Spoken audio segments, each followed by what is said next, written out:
Hello,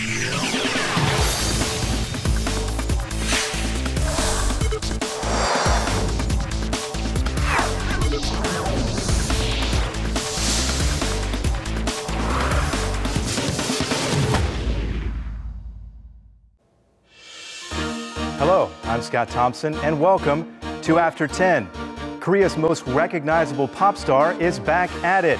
Psy recently released his newest video and song called Hangover, and it's being met with markedly mixed reviews. Today on the show, we're joined by Bernie Cho of DFSB Collective for a talk about Psy, his new video, and the current state of K-pop.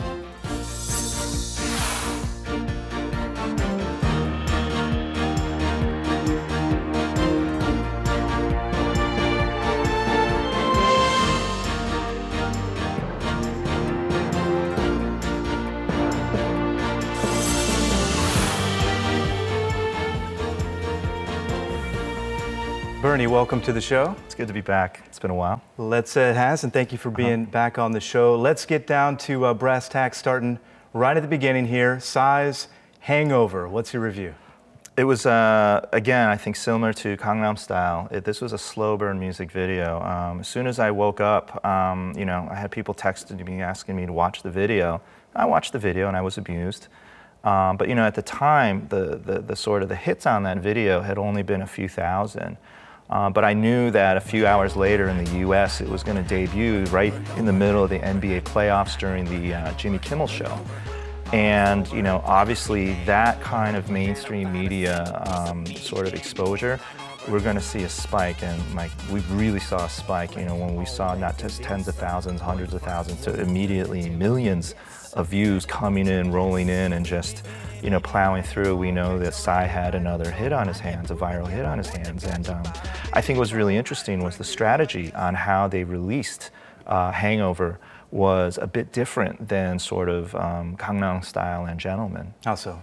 Well, I think in this case, you know, although Psy, you know, had a monster viral hit through YouTube, this was an instance where they went not so much through social media, but right to the creme de la creme of mainstream media. I mean, it was, you know, he could have just stopped right at just doing Jimmy Kimmel, which is obviously one of the most popular late night shows in America. But then when you bundled it and coupled it with the NBA playoffs, with the Spurs and the Heat right in the middle of it, you could not ask for a bigger platform. I mean, really what he got was one of the top late night shows with basically, you know, the Super Bowl World Cup of, you know, NBA all bundled into one. And so you could not ask for a bigger stage for him to really debut this, not only in America, but worldwide. Right, with the idea, of course, of garnering as much attention as possible. It's certainly gotten the attention. However, there's been some mixed reviews and responses to the video itself. What do you make of the response so far? Well, you know what I think it's interesting is that when Gangnam Style came out, I mean, it was very easy to like. And I literally figuratively mean like in the sense that people were clicking on it, sharing it, posting it, and commenting on it because it was very sort of innocuous fun. This particular video in many ways goes back to sort of Psy's roots, where it was more of a hip-hop driven track, happened to be a collaborative track. But the subject matter, the story behind the video, I mean, this was not meant for little kids. This was straight up to, you know, people who are into drinking, who are obviously much older, maybe arguably maybe more mature. But the reality is that the target was definitely a lot older, and I think for a lot of fans of Psy, maybe perhaps newer fans of Psy, it could have thrown them off a bit. And so with this video, you weren't so much seeing a lot of likes, you were seeing a lot of sort of extremes. There were those who really loved it. Time magazine went so far as I think call it a work of art, and those who absolutely hated it. Yeah. But the fact of the matter is, everyone's talking about it, so you know, he's kept himself relevant. He's hit the reset button on the 15 minutes of fame. Yeah, no such thing as bad publicity, as they say, right? Yeah, I mean, I don't think this is bad publicity. I think this is, you know, nicely confusing publicity because for Psy fans, they couldn't figure out what was Snoop Dogg doing. To Snoop fans, they couldn't quite figure out what the Psy thing was all about. And so the fact that you have fans from both sides coming in and tossing in and trying to sort of analyze and psychoanalyze, what this video is all about, I mean, they accomplished what they set out to do. They made this a viral hit that everyone was talking about. Let's talk about that collaboration with Snoop Dogg. What was the intention there from your understanding? Well, Psys, he's a great interview subject. He's very open about sort of what he meant to do and what he tried to do. And particularly with this one song, when he wrote Hangover, I mean, he's been very public about the fact that the minute he was writing the song or writing the lyrics, he's like, the perfect person to feature on this would be Snoop Dogg. And as luck would have it, his manager, Scooter Brown, is very close with Snoop. Some phone calls happened, communications occurred. It didn't take much for Snoop to say, I'm in. And so apparently that's how it came about. And for Snoop, what's really interesting is that he's a world international sensation / star because he's actually done a lot of these international collaborations before. This isn't the first time where he's worked with a non-US artists. And so for those of us who are Snoop Dogg fans, I was a little surprised he wasn't going by Snoop Lion, because that was his moniker for the past few years. But more importantly, this was sort of another progression in sort of his artistic trajectory that he's been doing over the past few years to expand his fan base worldwide. So it was really interesting. Getting to one of the criticisms about the video, some people say this is really a Snoop Dogg video and song featuring Psy rather than the other way around. What do you make of that reaction there? Well, I think depending, for a lot of people who got used to Gangnam Style or to Gentleman, it was all about Psy singing mostly in Korean. And so I think for many fans and many people who are curious to hear Psy A, sing in English, and then B, with a bit of autotune, it wasn't easy for them to register, oh, this is Psy. And then, Snoop being such a charismatic, strong, he's a one-of-a-kind kind of guy. Obviously, Snoop, because many people are familiar with him, that immediately locked in. But I think it threw a little people off because, they're not used to Psy singing in English. But, I think regardless, whether it's Psy featuring Snoop Dogg or Snoop Dogg featuring Psy, the reality is this was a collaboration. And you have to look at that as sort of two artists equally coming together to put something together, unique, fun, fresh, and fun. Yeah. And they're coming together in this song and video basically to drink and go through this unique drinking culture that we have here in Korea.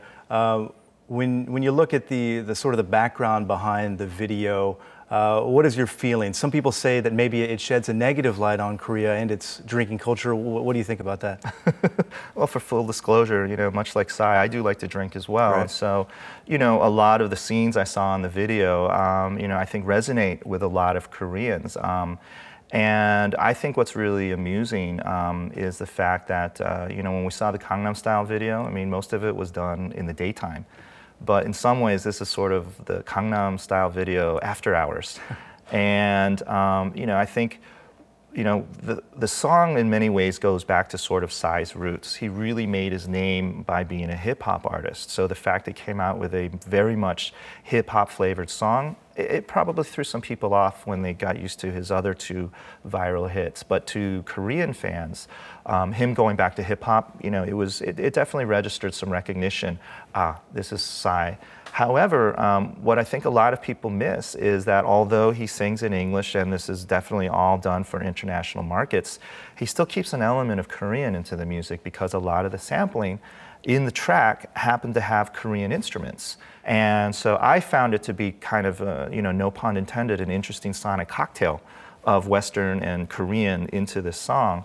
But what's interesting about Korean drinking culture is, I mean, it's well known that, Koreans have this unique drinking culture where it's very much soju fueled and soju driven, and that a lot of people happen to have a lot of games associated with it.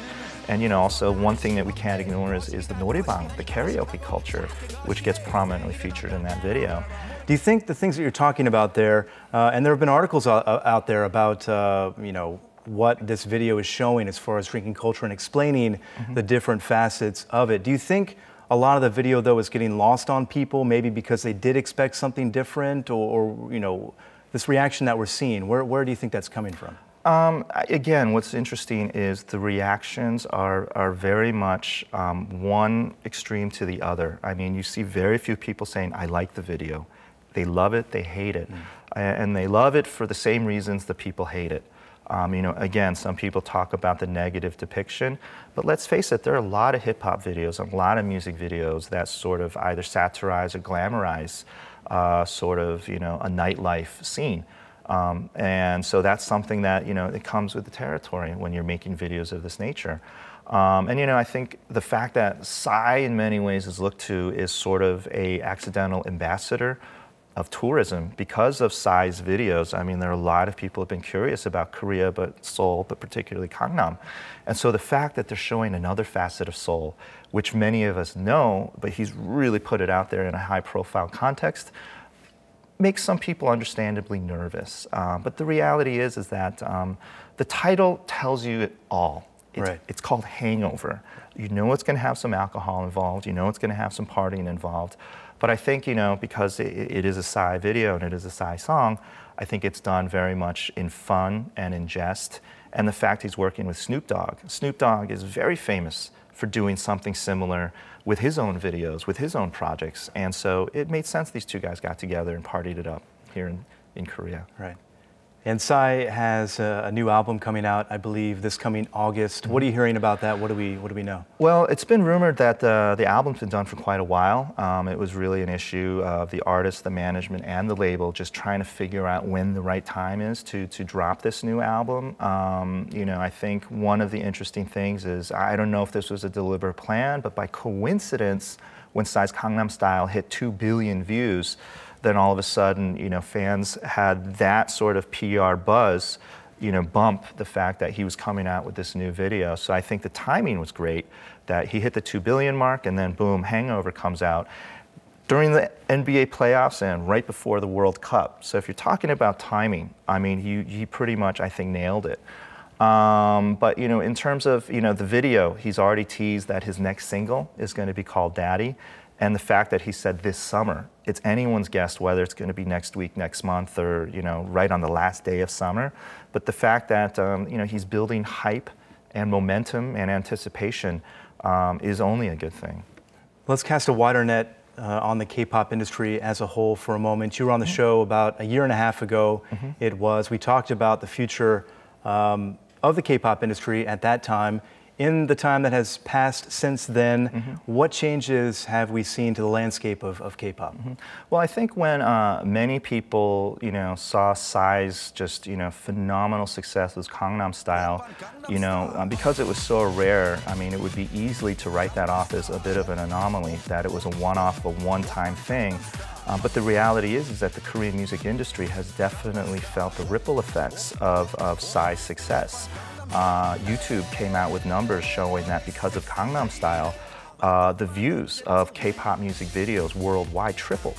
So he helped in single-handedly raise the awareness of K-pop music videos worldwide. And a lot of that traffic was not coming from Korea, not coming from Asia, but outside of Asia. And so we've started seeing not only that promotional ripple effect actually translate and convert into more Korean artists playing international festivals, more and more Korean artists finding chart success, and, you know, more importantly, we have more and more Korean artists touring worldwide. So, you know, it has had a ripple effect, and, you know, and I'm just very happy that Psy's success has actually shown the spotlight on a wide range of Korean music acts. So, you know, pre-Psy, I think K-pop was, for better or for worse, stereotyped as being teen idol dance music, boy band, girl band driven music. But because of Psy, I mean, let's face it, he's not young. He can dance well, but, you know, he has a different kind of six-pack. Right. And more importantly, his particular style of music, you know, he's a producer, he's a songwriter, and what he's done is I think he's enabled a lot of rock acts, electronic acts, obviously other hip-hop acts, to start making moves and getting awareness and getting attention overseas, because now, I think, in large part because of Psy, K-pop is now more and more associated with sort of diversity rather than a single sort of style of music. You touched upon it briefly there. You basically are saying that Psy kicked the door open, I think, for other acts to sort of be known on the global stage. Can you give us some examples of ways that different acts are taking advantage of that? Well, I mean, you know, I think in many ways when we talk about sort of the K-pop, Korean wave, Hallyu, you know, we have to now, you know, pretty much benchmark, you know, pre-Psy, post-Psy. But one of the things that has happened since Gangnam Style is the fact that we have a record number of Korean music artists performing at well-known international festivals such as South by Southwest. And, you know, over the past 3 years at festivals like South by Southwest or Canada Music Week, you know, bigger and bigger venues are being packed, and you're starting to see more people, not only fans of all different ethnicities, but industry people, media people coming to this event. You know, it's gotten the attention of Korean tastemakers as well as influencers in America. I mean, I'm very excited that, you know, that besides Psy doing a collaboration with artists like Snoop Dogg, more and more Korean artists are doing collaborations in the US. For instance, Korean music award-winning band called Glencheck, an electronic act. They're currently working on a new song with Grammy award-winning producer of U2 named Steve Lillywhite. You know, No Brain is currently working on tracks in Los Angeles with the hopes of releasing their new album through Warner Music in the US. And then the fact that, you know, if we rewind a bit and look at the Psy video, as much as people talk about Snoop Dogg, there are a lot of people talking about two other people who feature in that video. And who are they? You know who they are. G-Dragon and, help me with the other one? CL. CL, right. Right.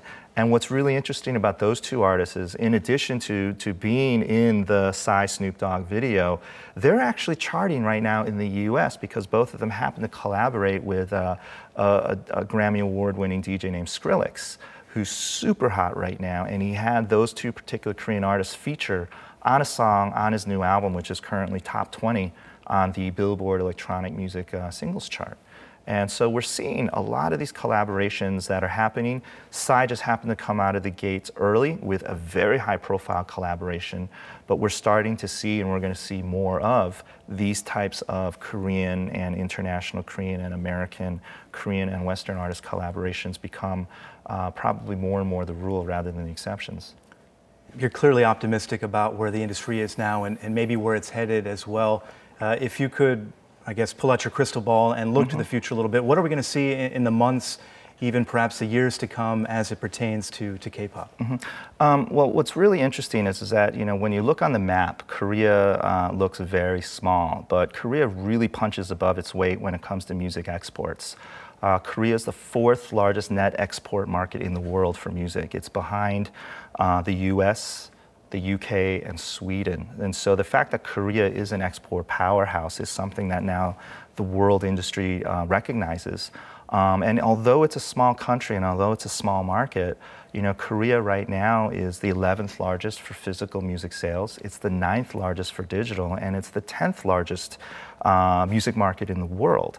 And the fact that last year, you know, not only did Korea for the first time crack the top 10, we saw 10% growth. We're very optimistic that with a healthier local market, we'll start seeing more and more acts make their moves overseas as well. And I think what's very exciting is the fact that, you know, we now this summer have Korean acts playing at Glastonbury, one of the biggest festivals in the UK. The fact that we have more artists appearing and performing in regions that we really wouldn't have thought of a few years ago, you know, whether it be in the Middle East or in South America. And I think the fact that there are shows, not just here in Korea, but all around the world, talking about Korean music is definitely a huge plus. But, you know, with all these opportunities, yes, of course, there are going to be some challenges as well. You know, I think the key thing that's going to help Korean music sell is, you know, now that they have people sort of locked in with the videos, in order for them to really deliver the goods, they got to deliver great live shows. And I think the fact that many Korean acts, whether they be icons, whether they be idols, or whether they be indie acts, they deliver a great live show. And I think this is what's going to help sort of K-pop and Korean music hopefully go further and hopefully go farther is because they just deliver a great live experience. You glossed over the challenges there very briefly. What are they? Well, one of the challenges that I can say is that I think for many Korean artists, one of their reasons for going overseas is because Korea has one of the lowest prices in the world for digital music. And the frustrations that many artists have in terms of finding a livelihood here compels them to go overseas. And so the irony is that for many acts that are breaking out and breaking through outside of Korea, it's often spurred by the fact that they're being broken down here. And so although there's a lot of talk and a lot of movement for raising prices in Korea, many artists, for obvious reasons, can't wait and would rather find their success and financial success overseas. One of the other hiccups that, although mainstream media won't necessarily touch, but you see it in the blogosphere with a lot of these K-pop fan sites and community sites, are the lack of professionalism with promoters. As much as we talk about certain sold-out shows for certain acts in certain big cities, the reality is that there are also a growing number of canceled shows or a growing number of promoters who've put together really sloppy productions that disappoint the fans. And I think for a lot of people in the music industry, as they go overseas, as they're testing the new waters and testing the new markets, hiccups and maybe some mishaps like this are bound to occur. But hopefully with experience and more importantly with expertise being groomed and cultivated in the industry, we'll hear less and less of these types of things and more of the success stories.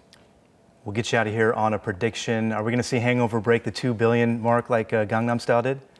I don't think so. And my reason being is Gangnam Style was a video you could literally show your infants and they would dance in their cars. I mean, I have a baby now. There is no way I'm going to show my baby that video and hope that he imitates the dance moves. But that being said, kidding aside, I mean, I think that he definitely has a viral video hit on his hands. I think he will continue through the summer being a talking point. But I think for a lot of Korean media and for critics and for fans, sort of gauging what size kind of success meter will be, I think we have to be a bit open-minded because success now isn't just measured in album sales or single sales. Right now, Psy's one of the most popular artists in the world when it comes to live shows. So the fact that he could be performing in big festivals or continue with this viral hit and it could lead him to more sort of TV endorsements and commercials and sponsorships, I think those are all very valid, real monitors and meters of success. And I think he's well on his way on fulfilling a lot of that. Whatever happens in the months to come, you can be sure we'll be watching. Bernie Cho, thank you very much for being on the show, providing your analysis as always. We appreciate it. Thank you for having me. And thank you for watching. We'll see you next time, After 10.